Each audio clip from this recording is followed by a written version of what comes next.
Why is Bill Gates buying up U.S. farmland? All right, so this is a suggestion via a donation, guys. But really quickly, I'm gonna go ahead and guess that it's probably due to some type of like diversification of his investments, maybe some type of philanthropic reasons, land conservation, even, and just overall, it's a really good profit maker, guys. Like if you have the funds like he does, and a lot of like super rich people do, guys, yeah, you can flip your money pretty easily doing that, guys, right? But let's check it out. Bill Gates owns more land than all of the entire city of New York. Jeff Bezos' land is double the amount, clocking in at 420,000 acres. John Malone, the largest private landowner in America, owns 2.2 million acres all by himself. Yeah, I'm sorry, bro. I'm not sure that that's okay. Just gonna be honest, right? I love the fact that you can afford that, sir, right? But I'm not sure you should be owning 2.2 million acres of anything, right? Not of our country. Landmass slightly smaller than the island of Puerto Rico. America is enormous. Yet Right. 100 of the richest and largest private landowners in America own 1.86% of all the land available in the United States, the majority of their land being forests, ranches, and farmland. Some people like myself find farms beautiful and peaceful and a nice place to live. Land is only getting more valuable. In the mid-1990s, farmland was valued at less than $1,500 an acre, adjusted for inflation. By 2020, that number had grown to $3,160 an acre. It's expensive. So if somebody is desiring land, it is primarily people of wealth who can afford it. Institutional Large quantities at one time, yeah. capital is growing and it's becoming a bigger piece of the market. It's about a $3 trillion asset class when you look at the whole U.S. However, not everyone is benefiting from the rise in farmland prices. It's going to continue to be harder for farmers, for beginning farmers like myself. If prices continue to go up, everything's going up. Land is critical, and it's the center of how we survive and persist as communities and as people. And farmland in the U.S. is something that we don't think about that often. So why are the You're right. I never ultra-wealthy think about it. investing in farmland? And what impact will it have on the agricultural industry? They'll listen. They will have the ability to control the overall cost of things. That can be terrible for us, right? And also at the same time, if they continue buying it, then there's going to be none for us to buy. And I guess the super popular phrase "you'll own nothing and be happy about it," right? Will start to kind of come to fruition. In 2020, Bill Gates made headlines for becoming the largest private farmland owner in the U.S. He had accumulated more than 269,000 acres of farmland across 18 states in less than a decade, shielding his purchase by buying up land through shell companies. Why? It's a good I know why. economic investment. Right. That land has always been something that the ultra-wealthy people of real means have desired. It has great intrinsic value. Beyond that, it is a limited resource. They're not creating any more of it, and in fact, quite the opposite. We lose farmland all the time. In the United States, we're losing farmland at a rate of about 2,000 acres a day.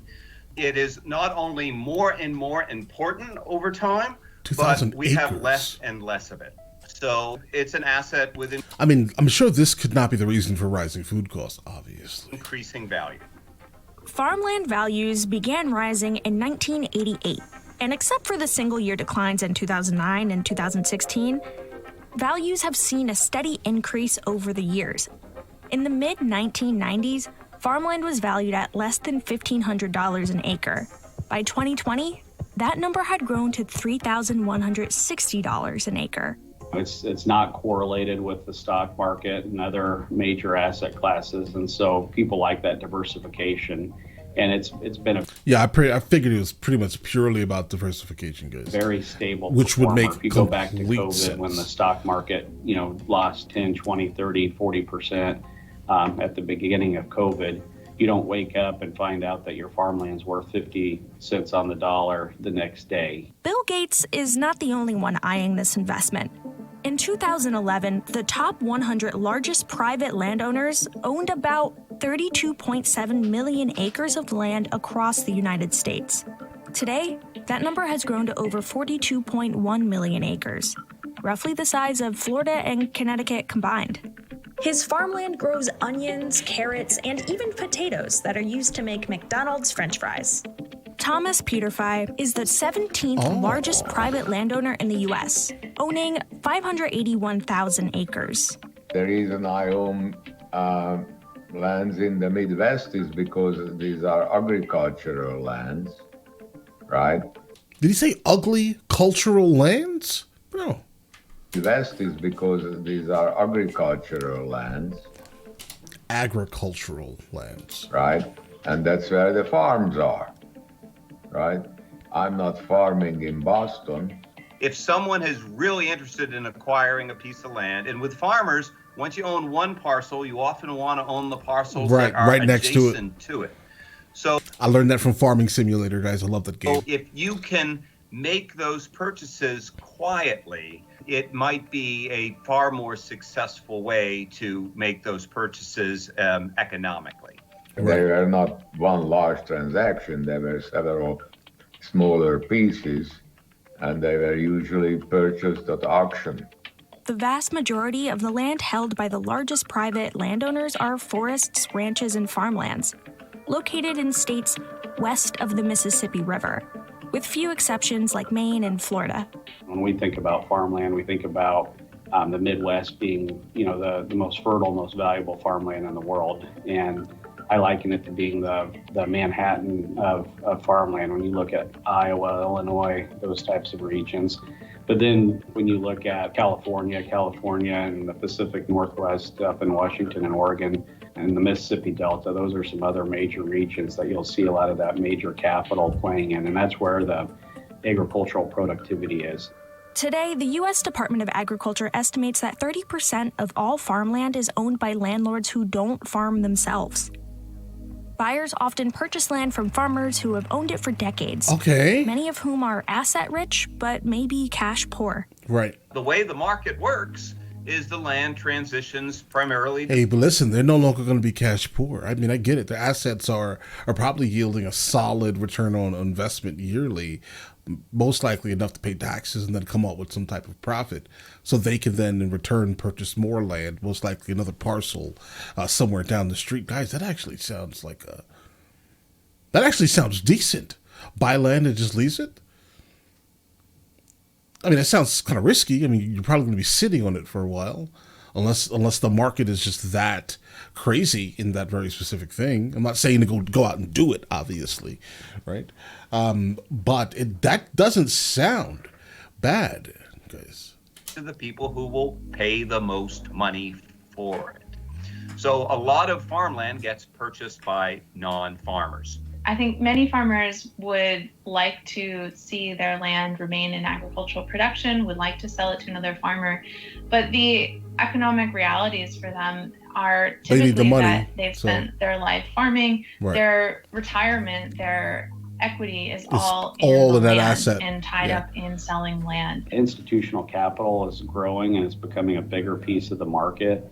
And it is part of that wealth transfer that's happening when you look at demographics behind who owns farmland. A profit can also be made by utilizing the land in numerous ways. Approximately 39% of the 911 million acres of farmland across the U.S. is rented out to farmers. And 80% of that rented farmland is owned by landlords who don't farm themselves. Well, that's that wealth transfer, guys. For a lot of That's it, right there. non-farmers who purchase property, they may then hire somebody to farm the property for them. They may lease the property to be farmed by others. And leasing is actually often a very good strategy for farmers if it's a well-structured lease. What we're seeing Okay. right now on Midwest cropland cap rates, it's close to 2.5 right now. And so, you go buy a farm and you put that cash rental lease in place, you're going to be looking at about a 2.5% return on your capital. In some cases, there are tax incentives that incentivize landowners to have farming occurring on their land, and that is giving them a tax break essentially for the work that the farmers who are leasing from them are doing. But it can. When they say them, obviously they're referring to whatever corporation is purchasing it, because, again, why would you want anything like this in your actual name? I know I would never buy a farm or a piece of farmland. Honestly, I don't buy anything in my name, bro. As a matter of fact, don't forget that. Company only. Essentially for the work that the farmers who are leasing from them are doing, but it can in some cases mean that the farmers get a break on the lease price as well. The involvement of private landowners has had a significant impact on farmers in the United States. Some argue in its support, suggesting that the process of leasing farmlands has given new opportunities for farmers who wouldn't normally be able to afford to farm. One of the biggest barriers for incoming farmers is the high cost of farmland.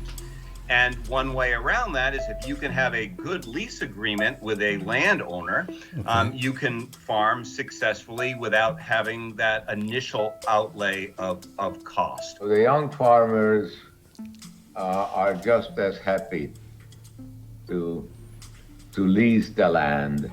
Yeah, bro, I'm not sure that they're super happy that they have to lease it. That sounds like you're telling yourself that to make yourself feel a little bit better. I'm almost positive the young farmers, right, would rather own the land that they're actually working on. I'm almost positive they'd actually rather own it, but supply and demand has brought that price up, obviously, right? They're not happy doing it; they just have to do it. That's it. Because whether you are young or old, it's a business, right? The business of farming is becoming more and more specialized. There are the people who concern themselves with what to plant. There are the people who do the planting, who own the machines and work the machines. And then there are the people that market the produce. So in efficient farming, it's not one person that's doing the whole thing. I mean, obviously there's those who are against the idea a lot of moving parts. Worry that new farmers can't compete with the likes of Bill Gates when it comes to acquiring land. People are swooping in. No one can compete with the likes of Bill Gates, guys. I mean, obviously the people that we're seeing here with the 2.2 million acres, most likely he can compete, right? But the average person absolutely cannot compete. None of these young farmers can compete with the likes of Bill Gates, right? Imagine you save up as much money as you possibly can, come up with some like local investors, and you have, I don't know, $500,000 to put on to some type of piece of land, guys. Bill Gates has to just come in and say 550 and then you're done, right? I mean, that's what that is. Don't even live in this community and land grabbing. They can live in California and be able to purchase property here in our city just like that. But bro, California, bro. Stay in California with your California money, please. Please. Right? Don't go anywhere else and wreck the economy for in all these other places. California absolutely has realized that California is a fallen state, okay, in terms of politically, in terms of just economically, guys, okay, fallen, right? Tax-wise, absolutely trash. And what they have done is they've decided, you know what we're going to do, bro? I'm going to move to Florida, I don't know, and bring your nonsense that ruined California over there to Florida, for example, or Charlotte, guys, right? You're bringing your West Coast nonsense to the East Coast. Keep that over there, bro. Keep it over there. That lives and your here, money. Keep your money over there, too. That works here, that cuts the grass next door because that lot hasn't been cut in a year, that picks up the trash on the streets. They attempt to purchase property and they have to go through hoops and hoops and hoops. With increasing competition on land and increasing values of land, it really puts farmers in a challenging position because they are not competing against individuals with the same income as them. I pursued the purchase of a 10-acre farm here in urban Louisville a year ago this month. and the owners ask for 1.75 million, right, for the property. Okay. In urban Louisville, Kentucky, 1.75 million, right, for 10 acres. I couldn't afford that, but a developer swoops right in and Right. is able to take that offer, that opportunity right out from under me because they could.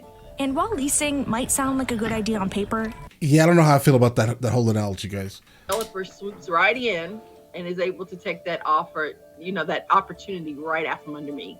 Okay, this is this kind of same thing here, guys. Like, I'm going to go ahead and say for everyone else outside of California or New York, right? Specifically, these two places here, I think if you need to go somewhere else, right? You probably should be looking to go somewhere else. Like, don't allow what you were raised in to be what you stay in, because I'm sure you could have gotten something around 10 acres somewhere else and been completely fine with the price they were offering, bro. I'm sorry, but like over $100,000 per acre sounds crazy, guys. Right? That sounds ridiculous. I mean, I get it. Location. It sounds like she wanted to plant some type of like urban farm inside of the city. It sounds like, because I like it. Sure. Why not? Love the idea of it, right? But yeah, they're going to build a building on that. As a matter of fact, a parking lot will probably yield a lot of money, right? 1.7, 10 acres, that's too big for a parking lot. But you get what I'm saying here, right? They could build something there that could be passive and end up making their money back in 2-3 years completely. Then everything after that's going to be profit. So, you can't really mess with the investor class when it comes to these type of things. And with the stock market being the way it is, just expect for a lot of these individuals to start moving into anything that can diversify. Guys, emerging markets are really good right now, right? And that's what a lot of people are doing. Purely, a lot of people are moving into other ways because the stock market no longer is delivering like it should, right? Eventually, obviously, it'll go up because it always goes up, right? But the return is going to take way too long. Because they could. And while leasing might sound like a good idea on paper, it often puts farmers in a tricky spot. The problem with leasing is that it really doesn't give farmers the long-term security that they need to invest in their business. If someone is saying, well, we're going to sell the land now, you have the option to stay or you could leave, that can put farmers in a really tricky spot. In some areas, the engagement of private landowners has also led to soaring housing prices and cost of living. When you look at these rural communities, there's definitely winners and losers in terms of various parts of the country. When you get into the Mississippi Delta, for instance, where they've lost a lot of the tobacco industry or the cotton industries evolved through the years, you've seen some of these towns really struggle and they've lost their industry, and that's created a lot of poverty in some areas of agriculture. The jury is out on whether private landowners are a force for good or bad for agriculture. But more farmland is expected to make its way to the market. I think that is a force for bad. Specifically, if they're land grabbing, guys, I think it's a force for bad. In the future. When you look at the demographics around who owns land, it's impractical to think that farmers are going to buy every acre that transitions over the next 20 years. We think in some form or fashion, about 50% of the farmland in the U.S. will turn over the next 25 years. Well, at this time, I would say that the jury is out on whether or not large purchases by the ultra wealthy is a good or a bad thing. But I honestly do believe that having large land owners with the ability to look long term at the land and do what's right by the land and maybe be in a position to, say, lease the land to incoming farmers at affordable rates, that could all be positive. And so I'm hopeful it can be that. There are fewer and fewer farmers with every U.S. ag census, and there are a slight increase in the number of young farmers, but really at this point not enough to replace the farmers who are leaving the industry. Right. So we need more young farmers, and we really need to support them by making access to land possible. Guys, it seems like the path that a lot of this stuff is taking. Like whenever I hear these type of things, yeah, we're gonna get to a point where in our society, the average person is literally gonna own nothing, and we're gonna be told to be happy about it, right? Like everything's gonna need to be somewhat communal. And what does communal sound like to you? Communism. Right? I don't want to say that. It's a naughty word, obviously, right? But we need to figure out a way where the average person can go back to being able to afford things, and kind of make up for the lie of the American dream, guys, right? Because it is not plausible for the majority of people out here right now, guys. All right. But all right, listen, you guys all have an absolutely amazing day and enjoy your day thoroughly.